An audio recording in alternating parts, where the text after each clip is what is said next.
Gwynn and Chris starts right now on 97.3 The Fan. I have always said that it pays to be on time. Welcome into Gwynn and Chris, Friday edition. We were running about 100 meters on Monday and Tuesday when we had a half-hour show. Today we're going to extend out to about 200 meters. Going a full hour today before we have to let it turn it over to Sam Levitt's pregame show. But Chris Ello here, Matt Scraby there, Tony Gwynn Jr. on vacation, Padres and Marlins tonight. Okay, now that you're here, now that we're all here, thanks for being with us. And here is my reward to you for being here and being on time. On Monday, the Padres are home to the Pittsburgh Pirates. They will return home to start a nice little 3-game homestand. I believe that's all it is.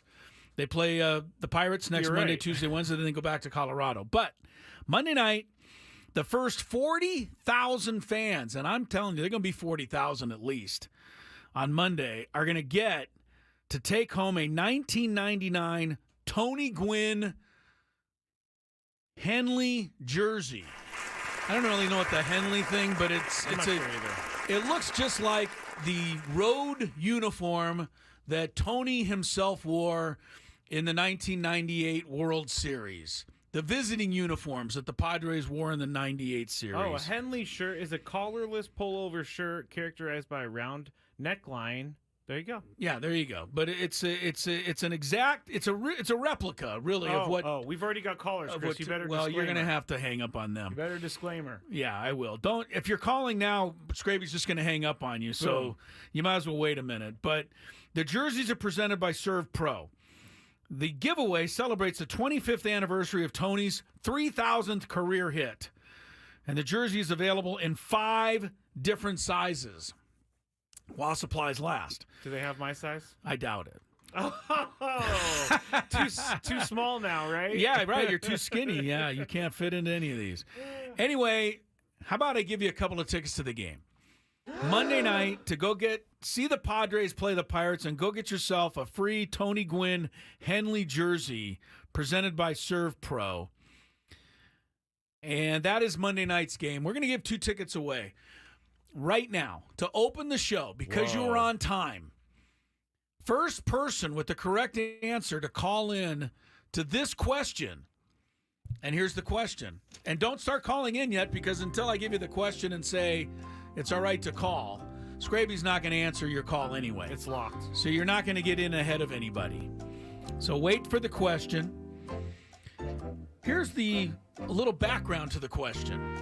Scraby has been going on and on and on over the last month and a half, and now I've kind of joined him. Yes, you have. In the fight against Paul Skeens. Yes. Now, in my mind, it's not so much a fight against Paul Skeens as it is the media. A fight for Jackson Merrill. And that. You know, I want Jackson Merrill to win the Rookie of the Year. I really starting to believe beyond a shadow of a doubt that he deserves it. But Paul Skeens remains the odds-on favorite. He's the cover boy of National League Baseball. He started the All-Star game.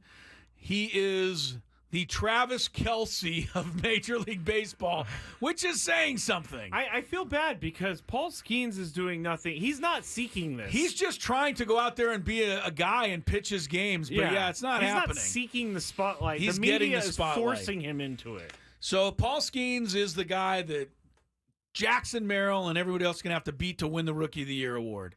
So if Paul Skeens wins the Rookie of the Year award, he would become the first Pirate to be Rookie of the Year since who? Oh, that's the question. That's your question.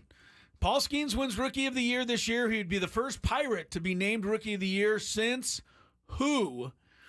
The phone number is 833-288-0973. Now you can start calling. So best of luck to everybody. While I tell everybody what is on the program today. Are you going to take calls and roll the dice? I don't know what we're going to do. Okay, we might roll the dice. We'll just see what the calls look okay, like. All right. We'll see what the calls look like. We might roll the dice, put some people on the air, give them a shot to win this. Okay. While they're calling in, though, to win the tickets, Bryan Hoeing, Padres' new right-hander, who was just acquired from the Marlins, Scraby and I had a really nice visit with him about 15 minutes ago. He was great. You're going to hear that interview today in our Friar Friday interview. This is a really good dude, and I got to tell you, he pitched. Here's a note you didn't know because I didn't know. He pitched in the College World Series. Yeah, that was cool for the Louisville Cardinals. Yeah, Louisville. Yeah, Louisville. Anyway, he'll be on the show today, so we'll get a chance to meet him, and of course, we'll get you ready for tonight's game and a little rundown of everything else that's going on in sports while we have the time together. Yes. All right, are we going to go with that group right there? I've done some shuffling, and I believe this is a random selection. Random selection. Dice says number 4. Go to line 4. Jorge. Hello? Jorge, Hello. you're on the air. What is the answer to the question? Paul Warner? No. Paul Warner. That's not correct. Little Miss Muffet? No, I think I know. He was trying to say an all-time old-time pirate do you player. want to? Okay, all right. Let me just make sure we all have the question. Sorry about If that, Paul Jorge. Skeens wins Rookie of the Year, he'll be the first pirate to be Rookie of the Year since who? Okay. For the tickets. It went to line 4 again. Line 2. Luis? Luis? Do you know? Lewis, do you know? Roberto Clemente. Roberto Clemente! Not correct. I'm sorry. Sorry, Lewis. You lost the pirate question. All right, we're going to do a couple more of these, and then we'll move on, and you'll have to give out the I think prize. this is kind of fun. Line 4 again. Nick. Filled line 4 quickly. Hi, Nick. Do you know who the last Rookie of the Year was for the Pirates? Nick? Hello? Nick's not there. All right, hang up on Nick. You open it up to somebody else. Line 1. Anthony. The dice is shining in your favor, Anthony. Do you know the answer? Jason Bay. That a boy. Wow. That a boy. Former Padre. Yep. And Pirate Jason Bay was the last Pirate to be Rookie of the Year in 2004. It's been a long time. 20 years since the Pirates have had a Rookie of the Year. Hopefully it'll be another year. Was Benito Santiago the last Rookie of the Year for the Padres? For the Padres.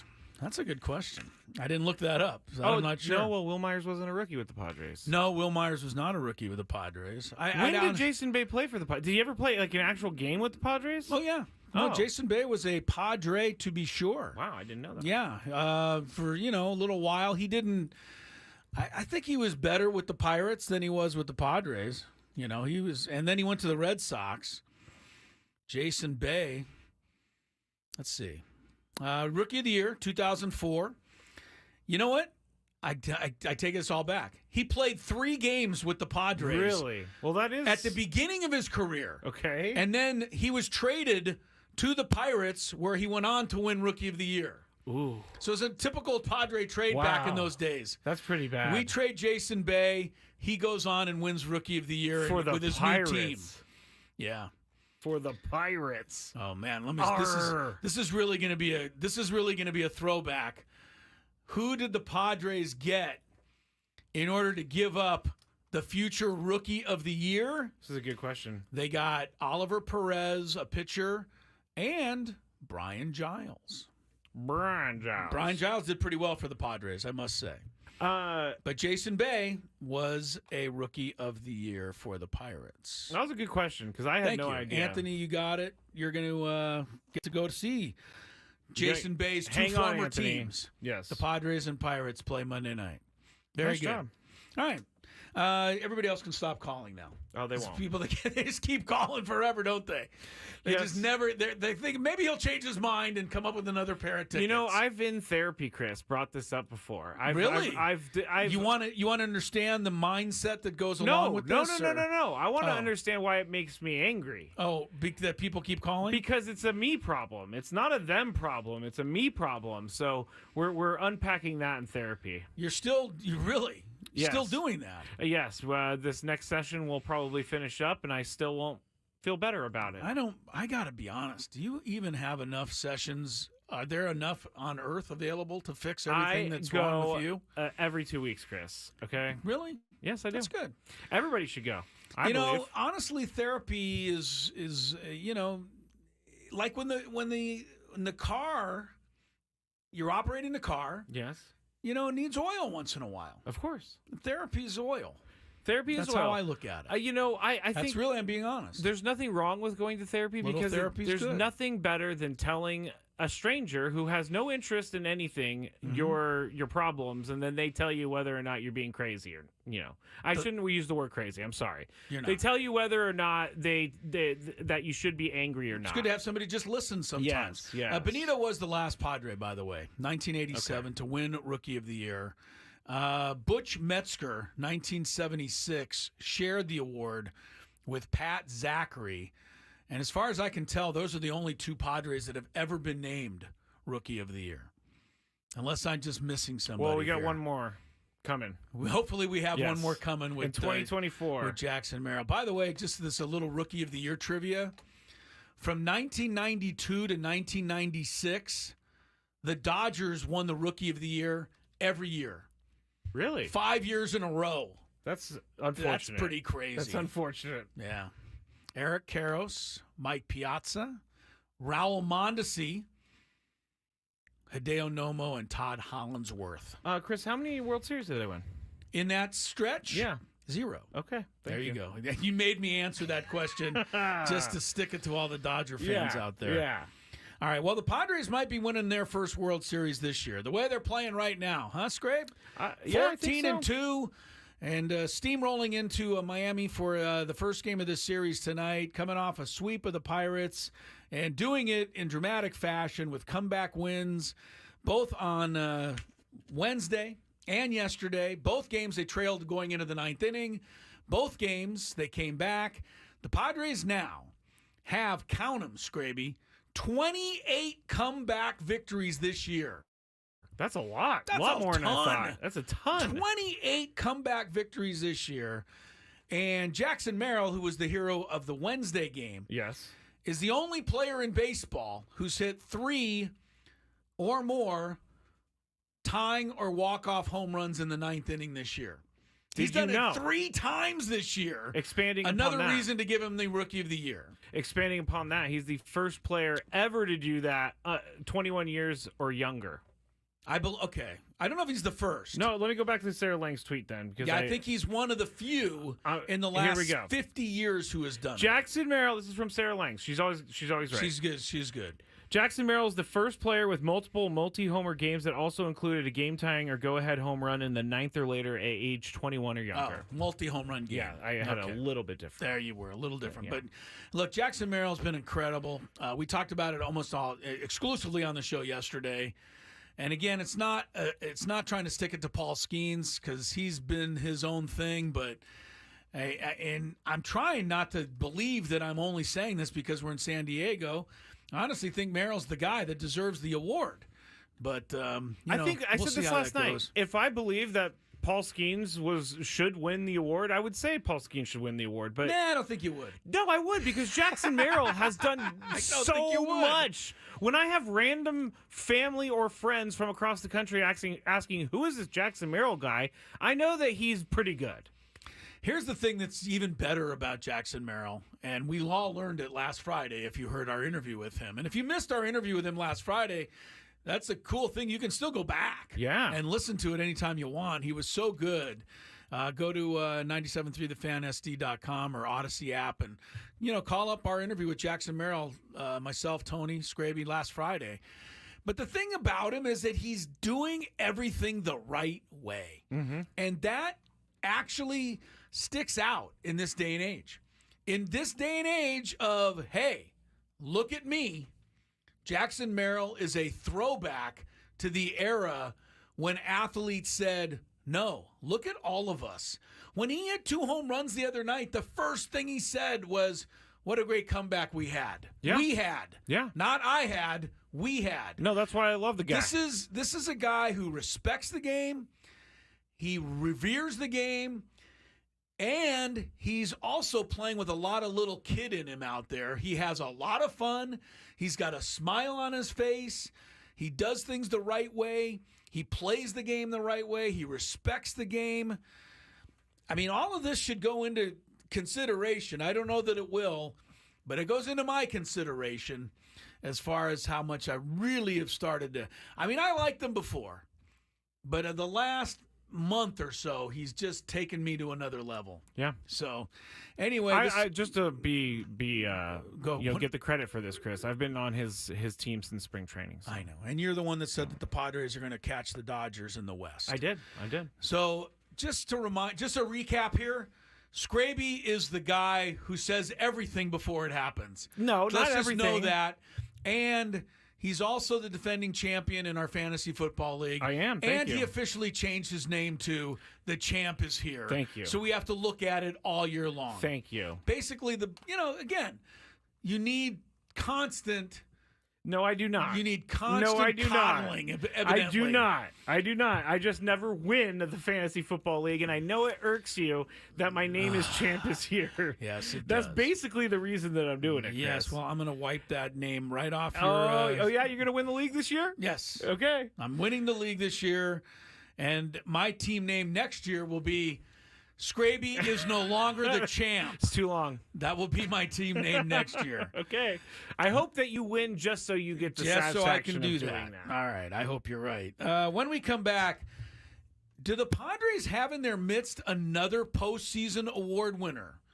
Keep talking about Jackson Merrill. I think there might be somebody else in a Padre uniform who gets postseason hardware. We got a little time to kick that around before we visit with Bryan Hoeing on our Friar Friday interview, all ahead of Padres Marlins tonight on 97.3 The Fan.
right, congrats again to Anthony there, who got the trivia.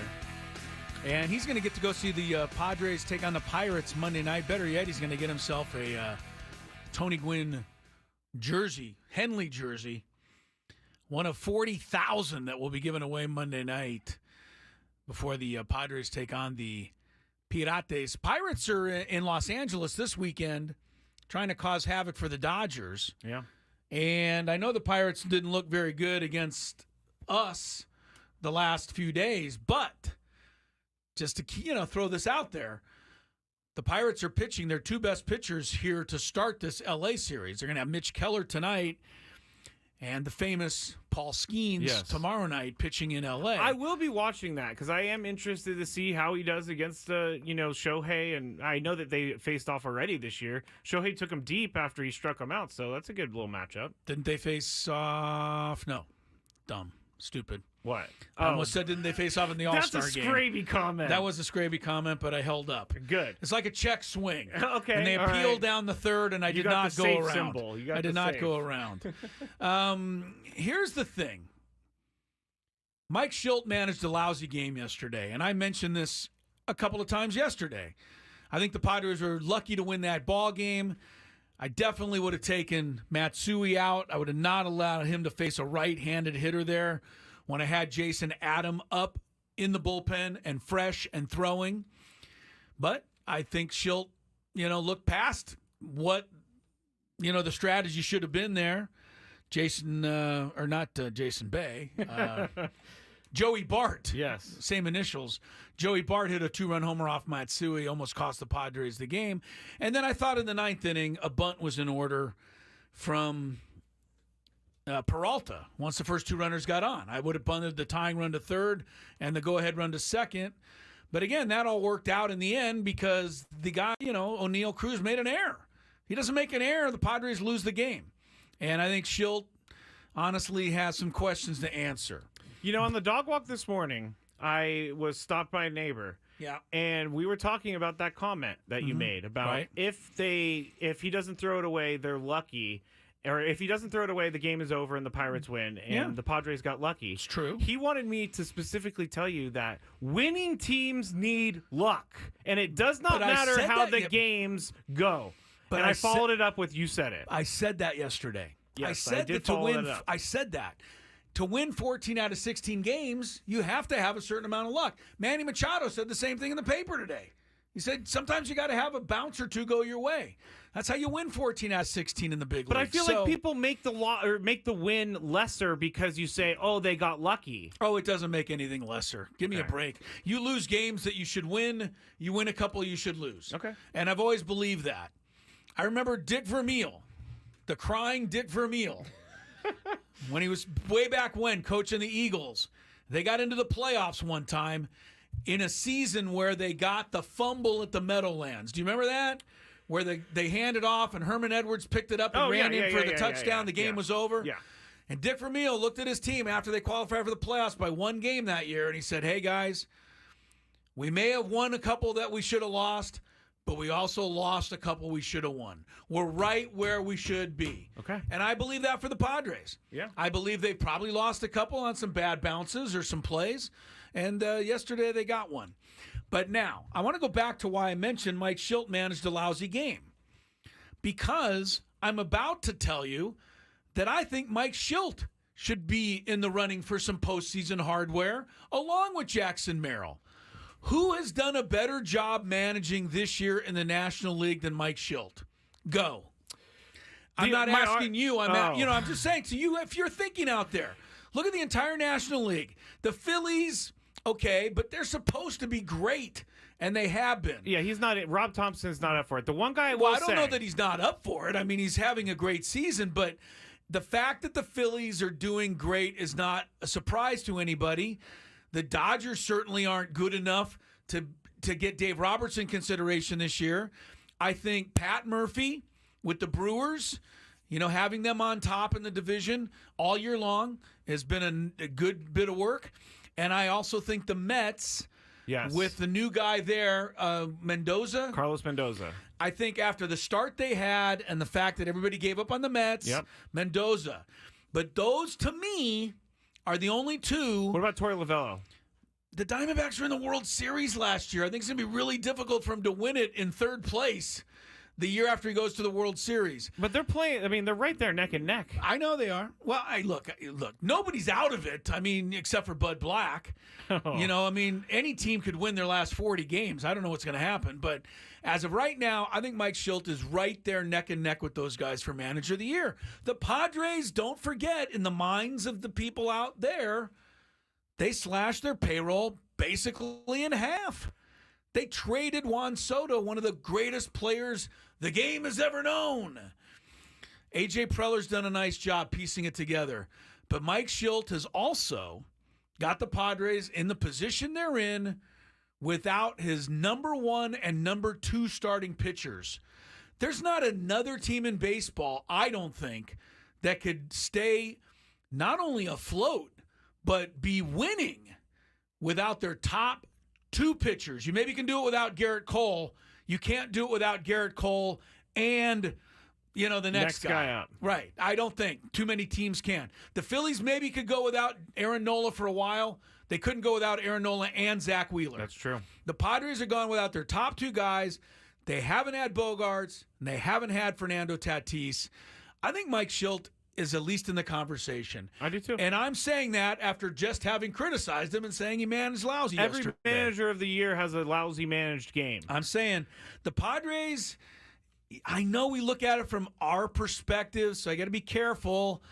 But I'm really trying to look around the rest of the league and see who's done a better job, and I don't really see anybody that jumps out. I know this I think doesn't go Shildt should be there in the hunt. into the award, but I think there is something about Mike Shildt, and his team has picked up on this, that even when it was the worst of the roller coaster part of the season, he stood firm saying that his guys are going to figure it out, and he stood up there and he took all the criticism for what his answers were, and I think that goes a long way with the clubhouse because they feel like it goes a long way with all of us. all of us too, but they feel like, okay, my manager legitimately has my back. He will take the for lack of a better word, hate for me, and that's huge, I think. Well, Mike Shildt was the Manager of the Year in 2019. There you So go. he's won it before. I wouldn't put it past him to win it again. Oh, by the way, we could always ask our friend Bradford Doolittle, who he thinks should be the By the NL way, I Manager of tracked the down Year. his contact information, and we are going to try to get him. You're going on to the try to show. get him on, huh? I actually do need to. He needs to back up Yeah. his article. I need to know why he ranks Jackson Merrill 6th in the Rookie of the Year award race. I think it's fair. I If think he was should third, I wouldn't be as mad. But 6th is crazy. he put him 6th. And just for fun, while we're on Bradford Doolittle, he has Davey Martinez right now of Washington winning the Manager of the Year. They're in 4th place, 12 games under 500. I know they're the Nationals. That's not Manager of the Year material. I went to this Really? specific article, Chris, to look and make sure that we were giving the right information because it looks like an article that was written like 3 months ago. It was written yesterday, right? You double-checked I it? couldn't find any reason to think that it was written. It was written months yesterday. ago. Bradford Doolittle. Get him on the show. I am, of course, not going to attack him if he comes on the show the way that we've kind of gone after him, here the last couple of days. I have respect for somebody who comes on the show. But at the same time, I think he should have to answer these questions. Just explain. What do you see that has Jackson Merrill 6th? Can't What is wait it? for your interrogation. Yeah, try to get him on. I think that would be a big seller. I think the going fans to. would tune in. I think they want to hear that. I'm going to tune in, and I'm going to have my popcorn over here I in the think corner. the fans want to hear it. More Gwynn and Chris coming up, including our Friar Friday interview today with the new Padre right-hander Bryan Hoeing. Former Marlin, he's back in Miami. Said it's a little ironic. I think you'll enjoy the visit. It's coming up.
looks like Monday's going to be his day at home. And for Vasquez, when he goes down, any messages, anything to impart? I mean, it's a tough send down. He's done a great job for us. We are getting Joe Musgrove back, so that's encouraging from that standpoint. No, Vasquez did a great job. Just continue to improve what he's done. And he's been able to control counts, been able to land secondary pitches for strikes. He's been able to, go deeper in games. So just continue to, fine tune and be efficient with his pitches. You've seen this before. Yes, that's right. Mike Schilt talking before the game tonight in Miami there. And a couple of things there that you may have caught on to. Joe Musgrove is in line to return to the Padres rotation Monday night. And he's going to get the start here in San Diego against his former team. We love you, Scrape. The Pirates. There's Joe. I really just wanted to say we love you. There's our guy, Joe Musgrove. I'm happy to see that he's coming back. Everybody's happy to see him coming back. Is there any Padre fan? I mean, there might be somebody who hates the Padres out there. But is there any Padre fan out there that could raise their hand if I said, do you just raise your hand if you don't like Joe Musgrove? You can find him. A Padre fan? Oh, yeah. Really? Yeah. I don't know. Because there's some Padre fans that think he's just hanging out at Saquon Casino because of his commercials. Please. I'm serious. You people are not very smart out there, some of you. All right. Anyway, No Joe should be back, or will be back, according to Mike Schilt, Monday night at home versus Pittsburgh. The other thing you mentioned there, Randy Vasquez gets sent down. And I like, Schilt's right. That's a tough send down. The guy pitched okay for you. He gave you a lift. As far as I'm concerned, it was not a wasteland when he went out there to start. A wasteland was what happened when Adam Major was pitching, but not Vasquez. He did a credible job. They're bringing Brito back. Brito's more accustomed to pitching out of the bullpen. Vasquez going to go down there, keep making some starts. Still may need him, but that's just kind of the way that roster move went today. So, all right, you were up to date on all of that. Vasquez? Yeah. Oh, at some point. Yes. But you don't know. He may not be back, this year. They might just stay with the bullpen the way it is. A couple of other notes. This was just a quick baseball note. Then we're going to go to our Friar Friday interview with Bryan Hoeing. The Minnesota Twins are closing the gap in the AL Central. Did you notice this at all? You don't look at the standings very often. I do now. Twins beat the Guards today, 4-2 in the first of a doubleheader. They, like the Padres, are only 2.5 games out of first place. The Guards have hit the skids. They've lost 6 in a row. And all of a sudden, what was a comfortable lead for Cleveland has dissipated in the Central. Did the Padres start their downfall? Slightly. Slightly, yeah. Slightly. But they weren't part of the 6 in a row. No. Guardians are 2.5 up on the Twins. The Royals, your Royals, are 3.5 back. The reason I say your Royals is because Bobby Witt Jr. is on Scraby's fantasy team. Hit 2 home runs the other day. Yeah, here's the funny thing. There's at least, Scraby, 200 people listening to me right now who also have Bobby Witt on their team. And we stand together. But you think you're the only guy. No, you that's think not true. He does it all for you. No, that's not true. I think you do. You're making me seem like a crazy person. You are a little crazy. I am not saying that. Every time the guy hits a home run, Scraby walks around here with his chest sticking out. I'm like, it's not you. I've been calling for Bobby Witt Jr. to be the MVP since like 3 years ago. Well, he's having a tremendous run. Tremendous, Chris. I think he hit 500 for the month of July. I'm saying it. He's unbelievable. Literally hit 500. If he does enough to beat out Aaron Judge for MVP, that from Kansas City over the Yankees, that would be one of the great accomplishments in history. He's going to have to steal a whole lot more bases. He's going to have to hit a whole lot more. He's going to have to basically hit 1,000 the rest of the way. But I brought the Twins up because they had a bad injury, though, today. Joe Ryan, one of their real good starters. Tear in his right shoulder. And he left Wednesday start against the Cubs at Wrigley Field, where you were. So he's on the 15-day injured list, but they're saying he's gone for like a while. weeks to months. Ew. That hurts the Twins. Carlos Correa has been out for a while too, so they're doing all this without. Yeah. Well, Joe Ryan's a really good him. pitcher Yeah.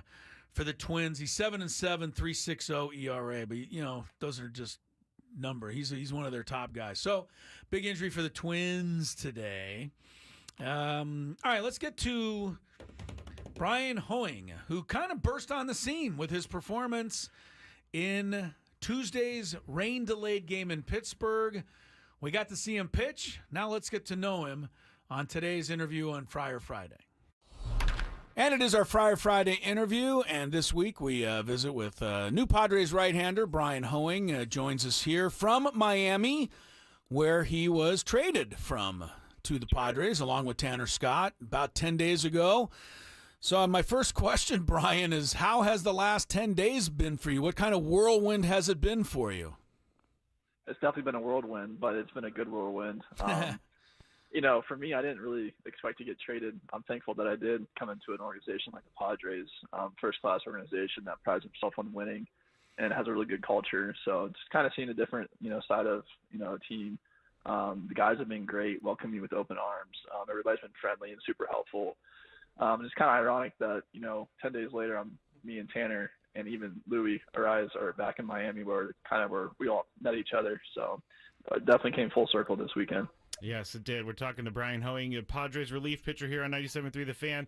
And here in San Diego, Bryan, we sometimes call your pitching coach, Ruben Niebla, the pitching whisperer. So I just want to know, what was it like to work with him for the first time, or what's it like to work with him currently? Yeah, he's been great so far. Super helpful already. I know I've only been here 10 days, but we've talked a little bit about, some of my pitch usages on, things that they, hope that they could see change in my arsenal, which I think has been, beneficial for me out there, my performance-wise. But he also just brings really good energy. He's able to listen.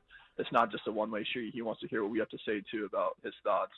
And I think that's how you grow as a pitcher and as a pitching coach as well. But definitely helping me with my arsenal and usage percentage with certain pitches. Bryan Hoeing kind of arrived on the scene as far as the Padres are concerned in that rainout game the other night in Pittsburgh, and ended up pitching almost 4 innings there and helping the Padres to a great win with a beautiful effort, the whole bullpen. 8 shutout innings. Yeah. But how did that come about? It started to rain. I'm sure Cease didn't immediately ask out of that game. In fact, if I know Dylan, he probably really didn't ever want out of that game. So how did that finally go that, when you got the word and they said, hey, we're going to put you go as far as you can go? Yeah, well, you're absolutely right. Cease's mindset was, I'm going back out there. They're legit going to have to drag this ball out of my hand. That's basically what happened. It was a 2.5, I think it might have been a 2.5 hour delay or somewhere in there. That's just not worth throwing, Dylan Cease, one of the best starters in the league, back out there for risk of injury. And I've kind of been in that situation before. I've been a hybrid pitcher my whole career. So in a situation like that, my mind, started clicking a little bit. I said, hey, I'm telling myself, this is probably going to be me. So just, stay locked in. At no point did I think the game was ever going to get canceled. I was telling myself, we're going to play this game. We're going to play this game. So I could just stay mentally focused. And, the Ruben and Fritz both did a really good job of just communicating with me and saying, hey, look, if this goes past a certain time, we're going to go with you. So the whole rain delay, I was focused and ready to go. But yeah, that game was fun. It was crazy just with the rain delay and then the bullpen really stepping up in a huge way. I think we had a shutout that game as well. Yeah. But the cool part about the bullpen is that everybody is really good stuff. Really good competitors. And I think we really just passed the baton from one person to another and just kind of I got your back, you got my back, and let's do this thing. We're talking to Bryan Hoeing here, Padres relief pitcher on 97.3 The Fan. And how comfortable, Bryan, I think you went 3 2/3 that night. How comfortable are you going deep into games? Is there a pitch limit, or are you just kind of going until you feel like it's time to, He's a hybrid, Scraby. I know. He can go on gasoline or electricity. Oh, there we go. I like Doesn't that, matter Chris. to him. Thank you. You kind of have to be a little bit careful. For my health, you have to be careful. You can't just throw me out there for 5-6 innings so I'm not built up, which currently I'm not really built up for that much. But, I was built up for, 50 pitches or so. I threw 3 innings in Milwaukee about 2 weeks ago. That was around 50 pitches. So, in a situation like that with a rain delay where we really just need to, fill up some innings there, I am a guy that can I like to think, knock on wood, but I like to work efficiently, just get early contact ground balls and just get it in and out of at bats. But yeah, my knock on wood too, my health is very important. I've been able to stay healthy most of my career. So, but yeah, I'm able to go multiple and one inning at a time, just kind of whatever the team needs. Bryan is a Louisville Cardinal, for those who are wondering. And just a little background for those who don't know. You were drafted, I think, out of high school in something like the 35th or 6th round, then drafted again after your junior season, but still in the 32nd round. And then after your senior year, you got all the way up to the 7th round and signed with the Marlins. Here's my question. What was the biggest thing that happened between the 32nd round and the 7th round? Did you change, or did their opinion of you change? Yeah, it's funny. My senior year, I had 2 major surgeries. It's funny, I was just talking about how I've stayed healthy in my career, but I actually did have 2 major surgeries my senior year. I had an ACL and UCL surgery, so that kind of hurt my draft stock my senior year, and it was more so, I think, of a courtesy pick out of high school. I mean, I think it was by the D-backs. They were just kind of like, hey, we like you. We know you probably won't sign, but just in case we can work something out, here's an opportunity. And at that point, coming off 2 major surgeries, I think betterment for my career, I should go to Louisville here and get healthy and pitch against some good competition in college. And then, I got drafted by the Giants, I believe, in 18, and that came down to just the money amount. We didn't really agree on what the money was going to be, so I went back for my last year at Louisville and had a pretty good year. Honestly, it timed out really well. I kind of, bet on myself a little bit, had a solid year. We went to the World Series as well, which was really cool. But yeah, going from the 30-something round to the 7th round, I'd say it paid off. Yeah, definitely paid off. Good move. Bryan, what's it like going from a team without playoff aspirations and going to a team just a couple games back of first place in the division? It's definitely different.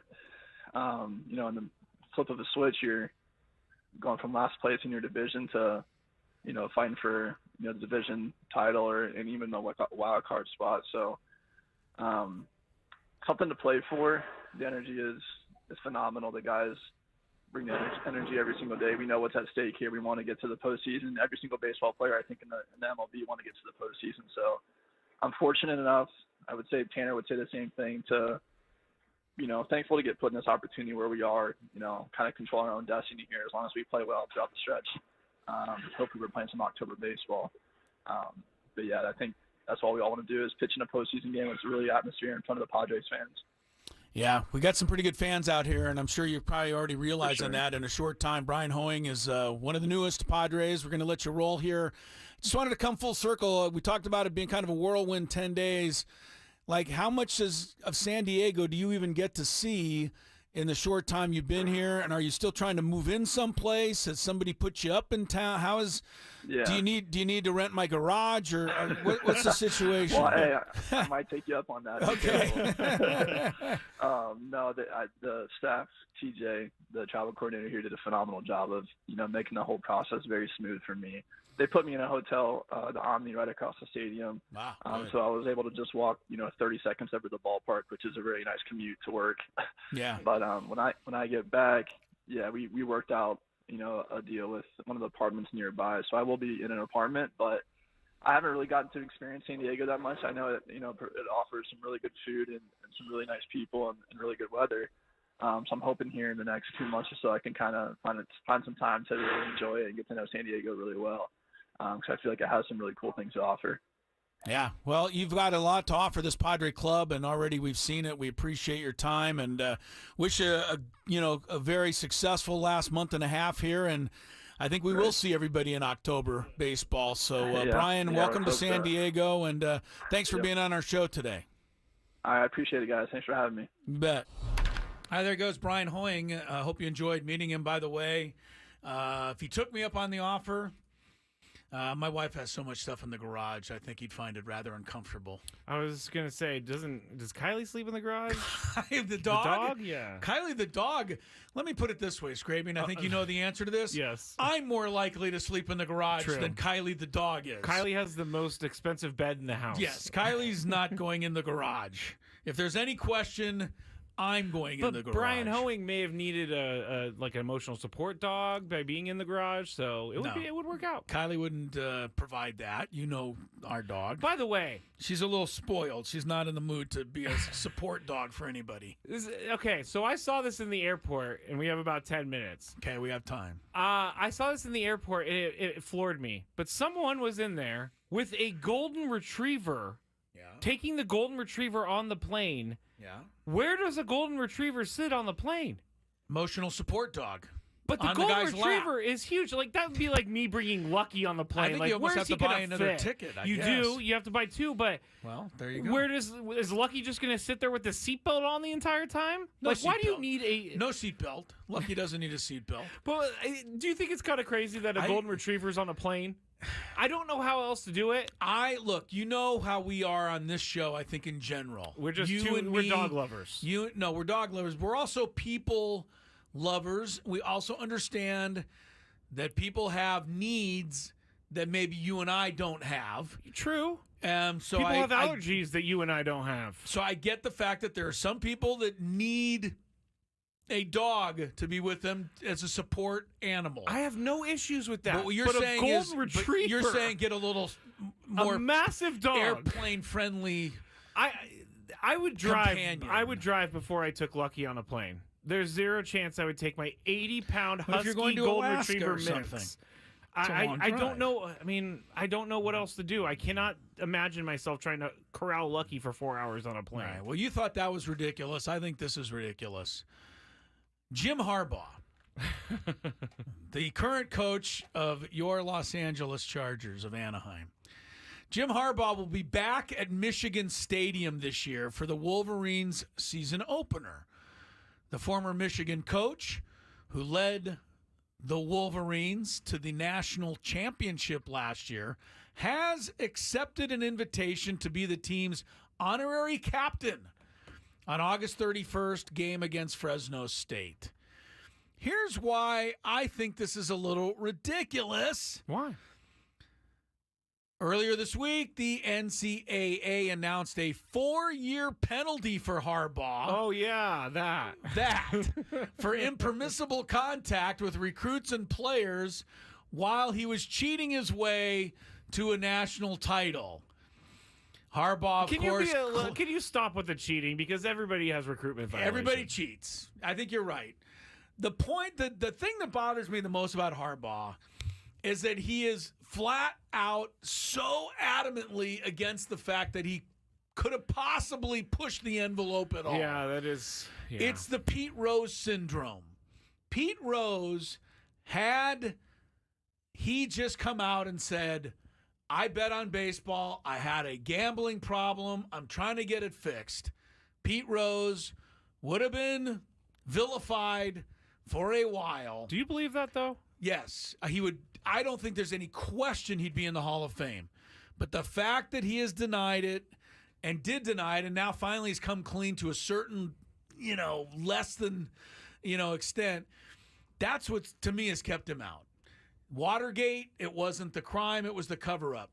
Jim Harbaugh insistence that he had nothing to do with any of the fact that his assistant coaches were on the other team's sidelines, stealing plays, listening in at practice. I mean, Jim, we're not that. I'm sorry. I know you're a USD guy. I know everybody loves you.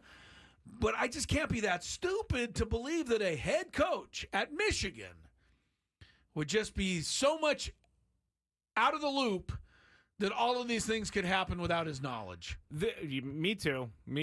I mean, you can also tell when someone is so convinced that they didn't do something. He may actually believe, Chris, that he didn't do anything wrong. He might believe that. Yeah, he said, if you lie enough, it becomes the truth in your own mind. I guess so. I mean, he was asked about it today, and here's what he said.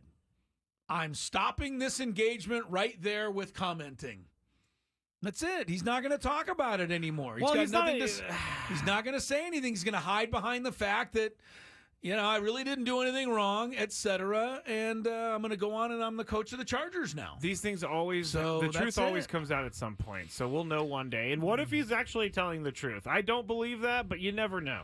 I mean, when Jim Harbaugh was the head coach of the 49ers, he proved many times that he was willing to go that little extra length. I mean, the guy wears cleats when he coaches, and that's not a joke. He's out there with cleats on. He literally has cleats. Harbaugh's a competitor. Harbaugh is obviously a really good coach. Can't take any of that away from him. Bobby Knight was a really good coach. He had a flaw or two. Bobby Knight. Oh, I'm just saying. I brought up the whole thing like, why I are like Bobby Knight, but Bobby Knight was kind of a crazed individual. Kind of. Harbaugh borders on being a bit of a crazed individual. What did he say the other day? All he's going to do is go back and coach like a man possessed or something that no one's ever seen on this earth. I mean, his terminology was like only Harbaugh could say that. But that's why I love him. Because I identify with his crazy. I love when he says stuff like that. But I also think, hey, just come clean. You're in the NFL now. There's nothing they can do to you. You just probably can't ever coach in college again, right? I don't know. I don't know what the rules are, but he can apparently be the captain for the first game. Okay, that leads me to this point. Do you think Michigan is just kind of, throwing, just like saying to the NCAA, giving them the bird by bringing him in? I think they're like, hey, we don't care. We won the national title. We will pay this Right, penalty. yes. We've done everything. This is going We're happy to pay the We are going to penalty. live off this Yeah. national title for 10 years or 15 years, and we don't care. All right. You might be right. All right, you got 2 minutes left to talk about your new favorite sport in the Olympic Games. But before you talk about that, let's pause for station identification. KWFN and KWFN HD1 San Diego. Hey, it's Chris Ello. We talk Padres, but I like to steer the discussion in the direction of the Aztecs as well. Listen for yourself. Gwynn and Chris, 2 to 6 p.m. weekdays on 97.3 The Fan. An Odyssey Sports Station. All right, Go ahead. I'm sorry. I was going to introduce you. Scraby's got a new item to pick on in the summer games. Yeah, in actually, Paris. let me do this real quick. All right. I get you. I mean, this makes me feel like the world's best athletes are coming together to compete against each other in the Olympic Games. One of the Olympic Games I was most looking forward to, Chris, was called breaking. We had a big conversation about that with our guy Mark Ziegler when he was on, and he's said there's a ton of people from San Diego in the breaking event. And it's a big deal. It's finally started after all this time. Yes. I watched it this morning, Chris. So you watched it this morning. You've been looking forward to it. And what happened? Major disappointment, I hear. It was one of the stupidest things I've ever watched. One of the what? Stupidest things I've ever watched. Things I've ever watched. Now, these people are great at what they do. These people are great at what they do. I do not think this qualifies as an Olympic sport. I was watching. Why not? Like, what's different about it than, ballroom dancing was 8 years ago? I just couldn't get into it like it was see, I didn't think ballroom dancing was a sport either. But when I was watching this, I was just thinking, I waited 2 weeks for this. This is not what I thought it was going to be. I thought it was going to be much cooler, but I'm over it. Why is it, what has been lacking?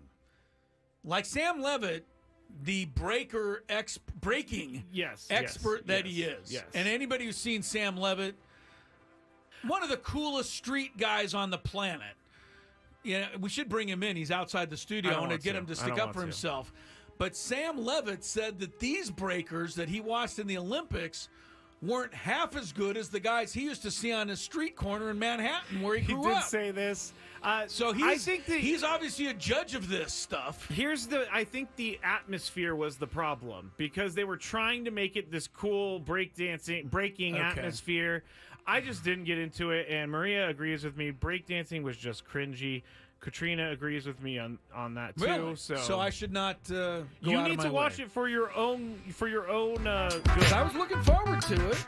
You need to watch it for your own opinion. Okay. Will do. Everybody have a good weekend. Padres go storm the Marlins. We'll be back Monday to wrap all that up and get you ready for the Pirates coming in next Monday night and the Tony Gwynn jersey giveaway and Musgrove returning to the mound and all that. So have a great weekend. Sam Levitt's pregame is next for Tony Gwynn Jr., who will be back with us Monday, and Mr. Scraby, Chris Ello. Adios. Adios.